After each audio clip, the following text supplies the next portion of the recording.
ایران کی پاسداران انقلاب کی اہم شاخ قدس فورس کے چیف جنرل قاسم سلیمانی بغداد میں ایک فضائی حملے میں ہلاک ہو گئے ہیں۔ مقامی میڈیا رپورٹ کے مطابق ایئرپورٹ پر یہ حملہ کیا گیا جس میں دیگر 8 افراد ہلاک ہوئے ہیں۔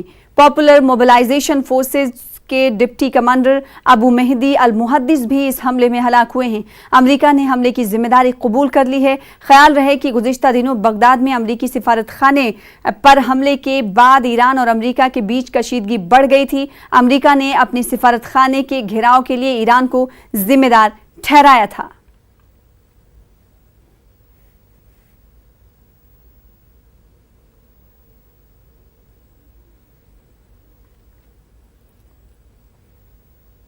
حملے میں دیگر 8 افراد کے بھی ہلاکت کی خبر ہے۔ ایران کی قدس فوج کے چیف جنرل قاسم ہلاک ہوئے ہیں۔ دیگر 8 افراد کے بھی ہلاک ہونے کی خبر ہے۔ بغداد انٹرنیشنل ایئرپورٹ پر امریکہ کا یہ راکٹ حملہ ہے جس کے نتیجے میں قدس فورس کے چیف ایران کے ہلاک ہوئے ہیں اور دیگر 8 افراد کی ہلاکت ہوئی ہے۔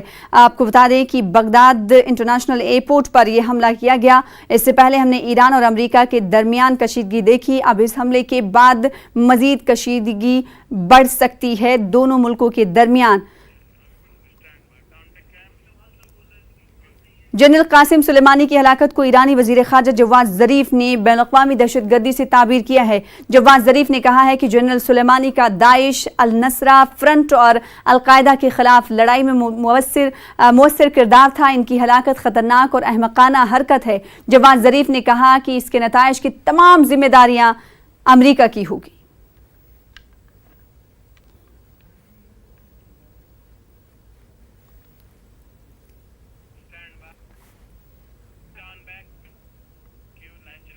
اور آپ کو سیدھے لیے چلتے ہیں۔ آج